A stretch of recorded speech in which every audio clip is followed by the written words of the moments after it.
So guys, before we get started, don't forget we do have that amazing discount code thanks to Tier 0 Games going on right now. And all you have to do is put in ZW Games 5 to get 5% discount on your total order at tier0games.com. The links will be in the description below. What's up YouTube, this is Joe from Z4 Games and I'm bringing to you guys a Predaplant Black Rose deck profile. Now, this took a little while to get together because in playtesting I just couldn't find a good ratio at the time for the Predaplants and the Black Rose. But while looking at profiles online, the biggest inspiration was from Duel Entertainment. I managed to find a good little ratio for the cards. Did a little test hand and a little combo and like playtesting, and it works fine. Like it works well now. I think I found a good ratio for the cards. Added in some extra text in here as well, and the deck functions. The deck functions very well. You got a good amount of fusion, synchro, and even link summons in here, and it just works really nicely. It is a fun deck. You could probably get some wins out of it at your locals. If your opponents don't see it coming and you've learned all the combos and fit it to your own personal playstyle. But as for a skeleton, this is a good starting point, I have to say.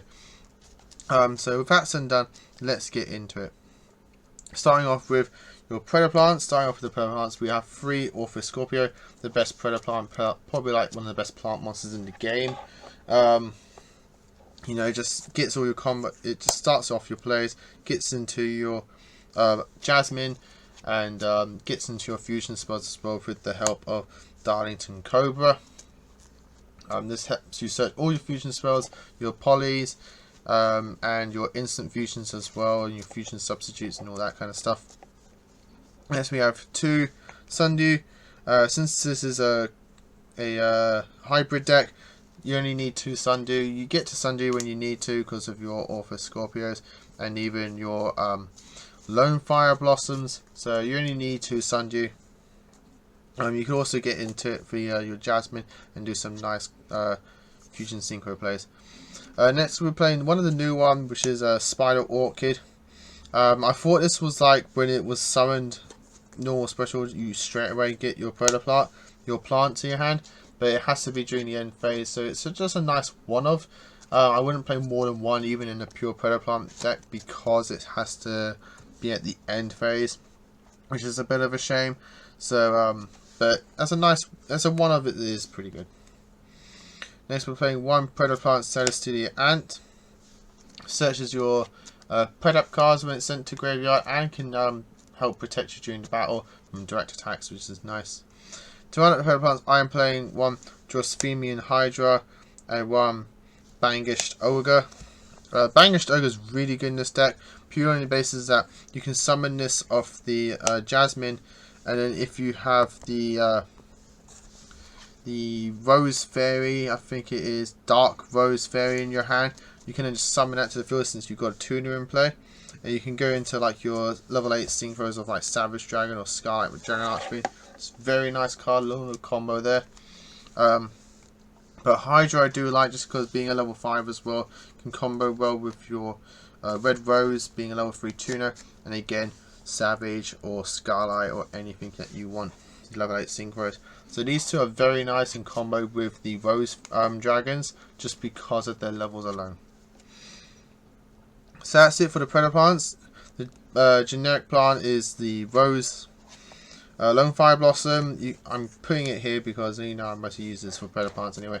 But you got to play 3 Lone Fires. It rotates out all your plants in the deck that you need to. You essentially got 3 extra copies of every plant in your deck just with Lone Fire alone, which is very, very nice.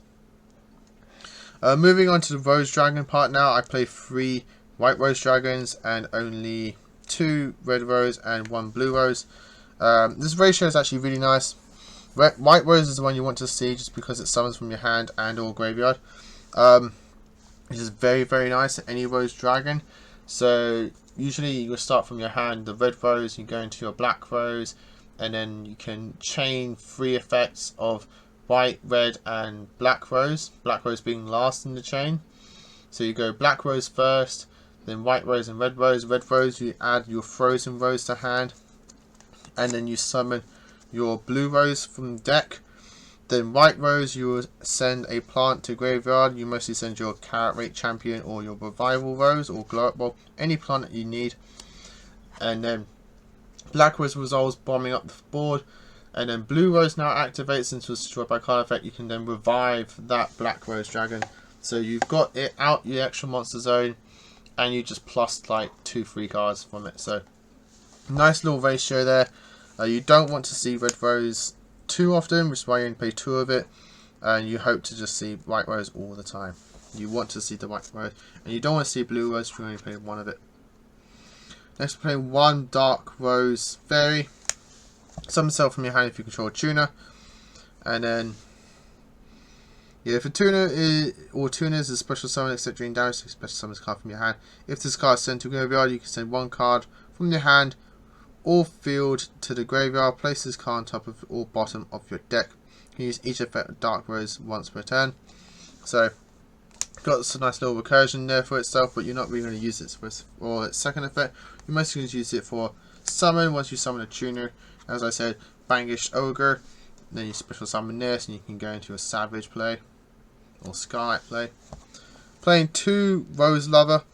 If this card's in your graveyard, you can banish it and special summon a plant from your hand. This helps get your plants out onto the field, so you can start going to your Link and Synchro plays. And we're playing 3 one-offs in the forms of World Carry Rate Champion, just keeps recurring itself, it's really nice. Revival Rose, same reason, recurs itself, is very nice. And 1 Glow Up Bulb, we all know why Glow Up Bulb is good. That's it for monsters. Moving on to spells, I only play 2 Predap spells in the forms of Predablast and Predapuning. Predapuning is just a nice little searchable revival card for your Predaplants. Can help you get into more combos. And Predablast, I like it just for the fact I want to use and abuse the Jacostapelia when I get it out. So Predablast is here for that. I wanted to keep a good consistency of Predaplant plays as well as Black Rose plays, while also being able to meld mesh to each other. Moving on to the Rose cards, we got 2 Frozen Rose and 1 Black Garden. Frozen Rose searches all your stuff, helps you draw, really nice card, searchable via the Synchro. And then your Black Garden also searchable off your Rose Dragons, and then your Black Garden search off your Synchro, get your tokens out. You can go to your Link and your Fusion plays and even your Synchro plays, while also being able to blow up all plants and revive something from graveyard. 2 Polys and 1 Fusion Substitute, as well as 1 Instant Fusion. These are the fusion spells that you need. Instant Fusion is really good because it helps you extend your plays with your Romage Jasmine, as well as your fusion plays as well. And then we're playing 1 Foolish Burial just to dump the plants that we need. 2 Allure of Darkness because everything in here is dark, pretty much. And then 1 Monster Reborn. And then for traps, I'm playing 1 Predaplanet and 1 Solemn Warning, just to help negate summons, get counters onto the board, and do some fusions as well. That's it for the main deck. Moving on to extra deck. For Synchros, I'm playing 2 of the Garden Rose Maiden. Synchro summoned, you get to add Black Garden to your hand, and then you can banish it from the graveyard to revive a Rose Dragon or a Dragon Synchro from your graveyard. It's very good. 1 Moonlight and 1 Black Rose for your Black Rose Dragons. Very nice. And then for the level 8s, you've got Crystal Ring, Starlight, and Savage Dragon. Savage Dragon you can actually pick up really cheap now, considering what it is, like a £10 now with the reprint from the special eds. It's a very good card. I suggest you pick it up if you play Synchro decks. For fusions, it's Thousand Eyes Restrict, remove threats while also having a dark monster on the field that you can tribute and use on fusions. 2 Chimera Theseus is the one you're going to go into the most and the most easiest to summon, while also being a plant as well. It's very nice, and level 7, so that can count with your Glow Up Bulb. The Dracostapedia, Vet Negations while also spamming out counters, helps you with your Hydras and your Bankish the Ogres to kaiju stuff. and one Starving Venom Fusion Dragon as your big boss fusion. You know, just big damage, steals effects as well. It's all around a really good fusion. And then for links, we play the 1 Summon Sorceress along with 2 of the new Arrow Mage Jasmine. Finally got it. Sadly, I couldn't play the Bomber OTK before it got out, so which is a shame, but what can we do? But that, guys, is the deck. I hope you all enjoyed it. Leave your comments down below what you think of this deck. I tried my best to get to you guys the best skeleton at the very least for this deck. I didn't want to waste your guys' time with a Predaplant deck and then the Black Rose deck, because the Black Rose deck mostly uses all the Predaplants as it is. So I wanted to get a really cool combo deck for you guys, and I do hope that this suffices. So as I said, like, comment, subscribe. Until next time, guys, as always, happy dueling. What's up, YouTube? Dan here with YUGIOH. Thanks for watching that video. If you liked it, please hit that big thumbs up button in the bottom corner as well. And don't forget to hit the big red subscribe button so you don't miss out on anything. Make sure you click that notification bell as well so you know every time one of our new videos goes up. Throughout the whole year of 2019, we're going to have more deck profiles, duels, and of course pack openings for you guys to watch and enjoy the entire year round. So stay tuned for more, and as always, guys, happy dueling.